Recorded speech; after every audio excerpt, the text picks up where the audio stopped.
I politely declined to join my neighbor's weekly cookout group. Days later, my garbage was dumped on my porch, my grill was smashed, and everyone in the neighborhood started ignoring me. I stayed quiet until I found my house listed as uninhabitable on local records. I bought my house in Broken Arrow, Oklahoma 2 years ago, just after my divorce. I'd spent 20 years in Tulsa, married, working in logistics, trying to keep a life together that clearly wasn't working. When it finally ended, I didn't want to be around reminders. I wanted quiet. I wanted a reset. So I cashed out my half of the marital home, downsized hard, and bought a one-story ranch house on a cul-de-sac. Nothing fancy, but clean.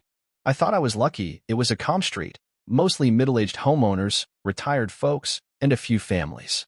The yards were well kept. Everyone waved politely. It felt like what I needed. For the first few weeks, it was peaceful.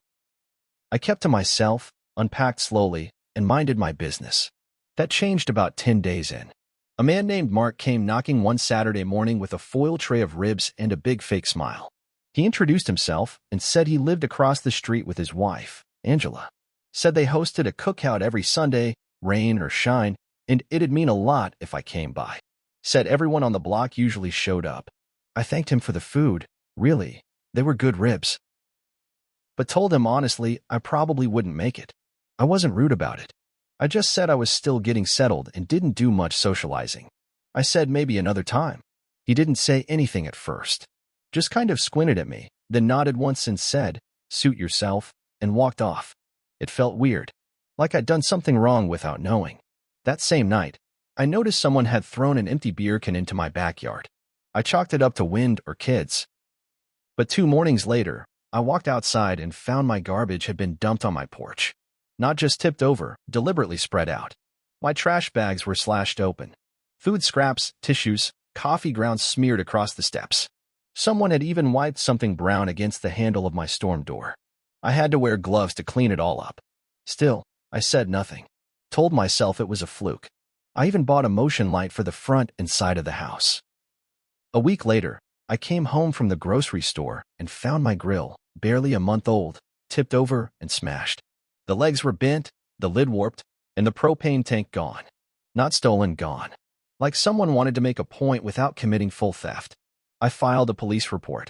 They said they'd look into it, but I could tell from the cop's face that nothing would come of it. Then the social stuff started. I'd wave to people while mowing the lawn or walking my dog. Where I'd gotten polite nods before, now I got cold stares. Some turned their backs. A few kids who had smiled at me before now crossed the street or stared like I was dangerous. I heard whispers. My mail started arriving late or not at all.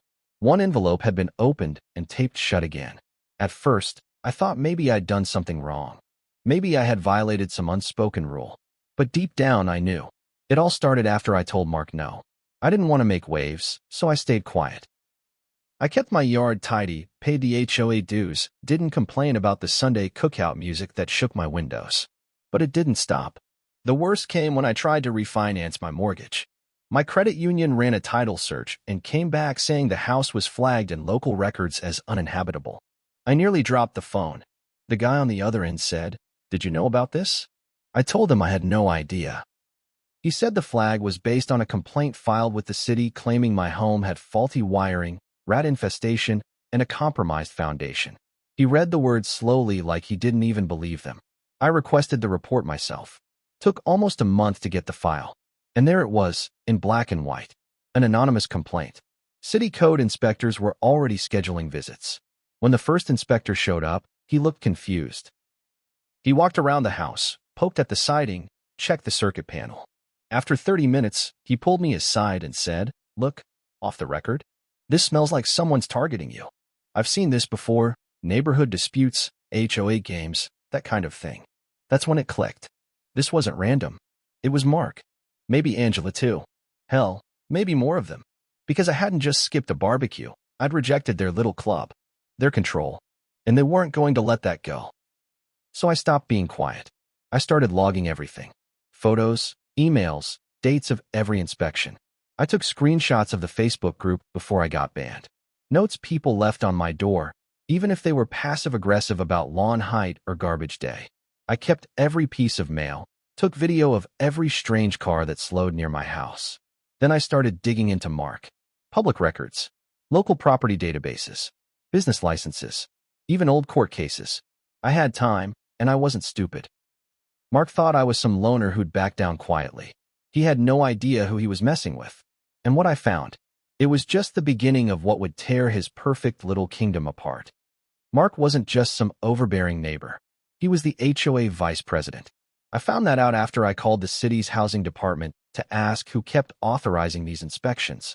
The woman I spoke to mentioned, almost offhand, that the HOA board had been working closely with the city on blight complaints in my area. That set off alarm bells. I'd never attended an HOA meeting. I'd never even gotten a proper welcome letter. But I looked them up, found the board's site, and there he was, Mark T. Connors, vice president of the Green Pines Community Association. That's when I understood how far this might go. The complaint that flagged my house? It had been filed just 3 days after I declined his invitation. And Angela, his wife, was listed as the community safety liaison, which gave her direct access to city code enforcement channels. So now this wasn't just a neighbor being petty. It was organized. It was planned. I showed up to the next HOA meeting unannounced. Sat in the back while they went through the motions, yard appearance complaints, dues collection issues, discussion of upcoming community events. Mark was at the front of the room, acting like a damn mayor. Smiling, shaking hands, using words like community values and neighborhood standards. They weren't expecting me. When they opened the floor to questions, I stood up and calmly asked why my house was marked uninhabitable. The room went silent. Mark's face twitched, but he kept that same plastic smile. "We're not here to discuss individual complaints," he said.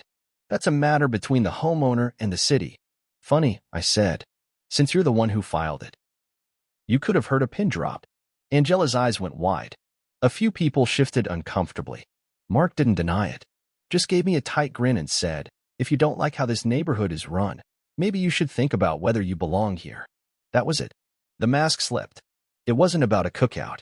It was about control, power. I wasn't one of them, so I had to be pushed out. After that meeting, things got worse.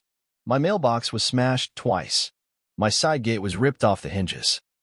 One morning, I found dead fish tossed on my driveway. Like some sick warning. I filed police reports. Called the city. Nothing stuck. No cameras. No witnesses. No real evidence. I tried talking to other neighbors, but they were too scared to say much. One older woman, Mrs. Dorsey, whispered to me when no one was around. She told me Mark ran the block like a king. "They call it the circle," she said. "You're either in it or you're a problem." That explained why people were too afraid to even wave at me now. They'd seen what happened to the last guy who didn't play along. I was being isolated, targeted. Bit by bit, they wanted to break me down until I sold the house at a loss and left. But I wasn't leaving. Instead, I kept digging. I pulled property records on Mark's house. I found permits that didn't match up with work done. I found a lien that had been quietly removed 5 years ago under strange circumstances. And then I started looking into Angela's job. She worked part-time for the county health department, which meant she had access to certain city databases the average person didn't. And that's when I got lucky. A friend of mine from my old job in Tulsa had a cousin who worked in city admin. I asked a favor. He couldn't give me much, but what he did give me was gold. The complaint about my home wasn't just filed by an anonymous source. It was entered from a county health employee login. Angela's login. They weren't just harassing me. They were abusing government systems to try and ruin me. That's when I realized what I had was more than personal revenge. I had leverage. Legal leverage. I just needed to play it right. And that's exactly what I planned to do. Once I had proof Angela used her county login to file the bogus complaint against my home, I thought I had what I needed to shut them down. I made an appointment with a lawyer. A guy named Eric who specialized in property disputes and municipal abuse. He wasn't cheap, but he was sharp. Eric looked over everything, my logs, the complaint records, the photographs, the HOA minutes I'd printed.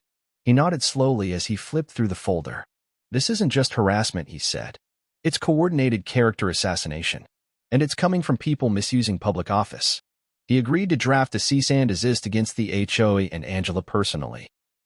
He also said we could submit a formal complaint to the county about the misuse of login credentials. That alone could trigger an internal investigation. But before we even filed, something happened that almost derailed everything. I came home one night to find my front door wide open. The lights were on, and my dog, an old rescue mutt named Dallas, was barking like mad. My TV had been knocked off the stand. Books from my shelves were scattered across the floor. My bedroom drawers were dumped out. But nothing was stolen. Not my laptop, not my wallet, not even the tools in the garage. They weren't there to rob me. They were there to scare me. The cops came, filed another useless report. No signs of forced entry, they said. Which was bull. I had a busted lock and shoe prints on the back patio. But once again, no arrests. No leads. That was the first time I truly felt afraid. So I did something I hadn't done before. I called my ex-wife. We don't talk much. Our marriage ended badly. But she's a school administrator and knows a thing or two about government systems. When I told her what had been happening, she didn't question it. You think they're tapping into county systems? She asked. That's serious. Really serious. She offered to reach out quietly to someone she knew at the county clerk's office. 2 days later, she called me back with a name. Angela Connors had submitted 4 separate complaints to the city using her work email. She'd also accessed my property records, employment history, and, get this, my divorce filing. All from a county computer. That was a bombshell. It also told me something worse. This wasn't just about the house. She, and probably Mark, had dug into my past, into my personal life, my financials, my history with my ex. They wanted to ruin me. And that's when I finally understood the depth of it. Because a few days later, I got a notice in the mail. I was being sued. The Green Pines HOA was bringing legal action against me for creating a hostile environment, failure to comply with community standards, and, get this, harassment of board members. I nearly laughed. But the moment passed, and then I got cold. This was their play. They wanted to bleed me dry, force me into court, bury me in legal fees, make it impossible to fight back. I told my lawyer everything. He didn't blink. Let them, he said. We'll countersue, and we'll hit back harder. But I needed more than just legal firepower. I needed allies. That's when something surprising happened. A neighbor I barely knew, quiet guy named Leonard who lived 3 houses down, showed up at my door with a USB stick. I've got security cameras, he said. One of them points near your yard. Thought you should have this. I plugged it into my laptop.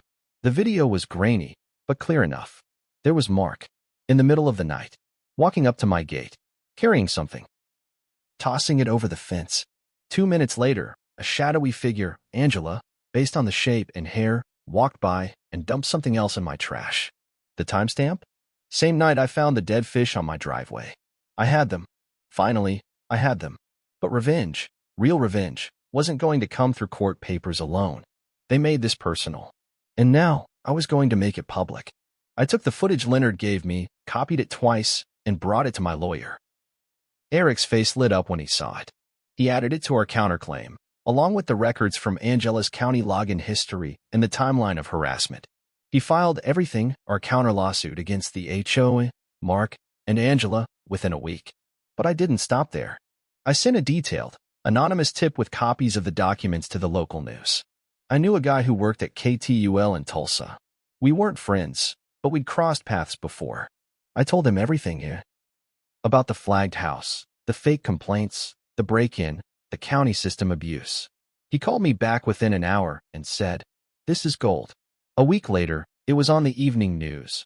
Broken Arrow man claims HOA harassment after declining to join community events. They blurred my face, but not Mark's. Not Angela's.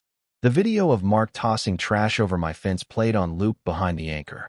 It went viral locally. The Facebook moms groups lit up. Reddit threads exploded. People who lived in HOA-run communities started chiming in with their own horror stories. It wasn't just about me anymore. It was a pattern. A culture of bullying and abuse hiding behind rules and paperwork. The backlash came fast. The county opened an internal investigation into Angela's misuse of work credentials. She was placed on leave within 48 hours. Her access was revoked. 2 weeks later, she resigned. Mark tried to spin it. He posted on the HOA's page saying I was mentally unstable and dangerous. But no one believed it anymore. He'd been caught on camera. And now people were talking. Turns out, I wasn't the first neighbor Mark had tried to push out. A couple who lived 3 doors down had moved suddenly a year ago. No one knew why. Another family had sold their place fast and at a loss. I tracked them down through a realtor friend. They both confirmed they'd felt forced out. We submitted affidavits from them to strengthen the case. 3 months later, we were in court. Mark sat there in a wrinkled suit, trying to act composed. Angela didn't show. The HOA's lawyer looked like he wanted to be anywhere else. My lawyer tore them apart. He laid out everything: fake reports, abuse of authority, coordinated harassment, the financial damage I suffered from the uninhabitable flag, and the psychological toll of being isolated and targeted. Then the judge spoke. He ruled in my favor. Completely. Angela was found to have violated multiple county ethics rules. Mark was ordered to resign from the HOA permanently. The HOA itself was fined and put under state audit. I was awarded damages, enough to cover my legal fees, the lost home equity, and then some. But that wasn't the real revenge. The real revenge came after. Mark's reputation was done. He lost his job. He'd been a regional manager for a logistics company, the same industry I used to work in. Word spread fast. They let him go quietly, but everyone in the industry knew. Angela couldn't get another government job. She was blackballed. The new HOA president, a woman named Carla, invited me to the next meeting. I declined. I had no interest in being part of their little system, but I stayed in that house. I rebuilt my front gate, got a new grill, reseeded my lawn. People started waving again, awkwardly at first, then like they meant it. A few came over to apologize. I didn't say much. Just nodded and said, "Don't worry about it." Because I wasn't bitter. I was done. Mark and Angela thought they could break me, that they could use their titles and power and fake smiles to run me off. But they forgot one thing.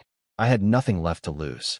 And when you've already lost everything, you stop being afraid of people like them. Now I sit on my porch with a beer on Sunday afternoons while their old cookout spot across the street stays dark and quiet. No more loud music. No more laughter. Just silence. Peace. Exactly what I came here for.